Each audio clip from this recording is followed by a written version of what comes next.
تكرار لا حول ولا قوة إلا بالله. لا حول ولا قوة إلا بالله. ذكر بعض أهل العلم عنها أنها تدك الجبال.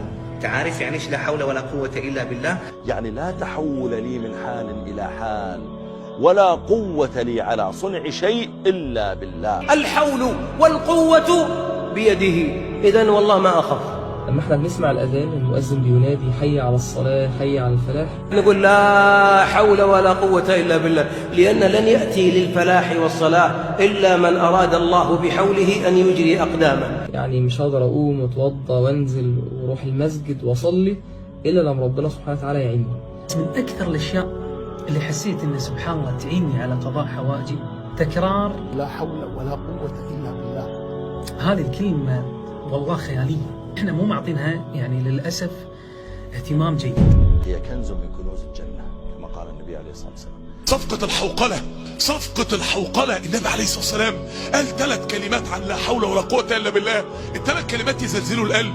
الكلمة الأولى اللي النبي عليه الصلاة والسلام قالها أنها كنز من كنوز الجنة. الكلمة الثانية عن لا حول ولا قوة إلا بالله أنها باب من أبواب الجنة.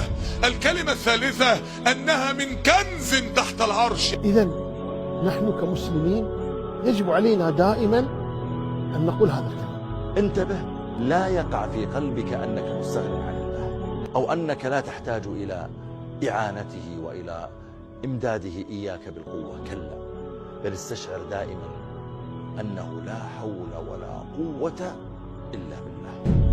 بيقول أدمنتها شهور ففرج الله كل كربي. اتجوز وبقى عنده شقة وعربية، وسبحان الله العظيم لا حول ولا قوة إلا بالله. كنز من كنوز الجنة. امال تبقى ايه في الدنيا؟ اللي في الجنة كنز، امال في الدنيا تبقى ايه؟ يعني مو توحيد نظري، لا توحيد عملي، صدق فيها يقين وتوكل عجيب. فقولها هيك من داخل قلبك، استشعرها لما هم تصير عليك شوية هموم ضغوط حياة، قول لا حول ولا قوة إلا بالله. خلي يمدك القوي قوته سبحانه. اقسم بالله العظيم تدري شنو؟ طاقة. هذا اللي يسمونها طاقة إيجابية، هذه طاقة رحمانية إلهية من الله عز وجل. يعني مش عايز اقول لك جربها، عايز اقول لك عيش كده الحوقلة كده، عيش. طب اعيش ايه؟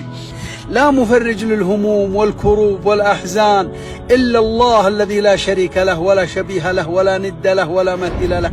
فالله الله أن نكثر من قول لا حول ولا قوة إلا بالله في الصباح وفي المساء وفي كل يوم، لأنها تفرج الأحزان والهموم والكروب وتقرب كل خير، وهي كنز من كنوز الجنة. أسأل الله أن يجعلني وإياكم من أهل الجنة. شيء أعجوب، بس شوية يقين، شوية يقين بالله عز وجل داخل قلبك، وشوف البركة. ألف شكر.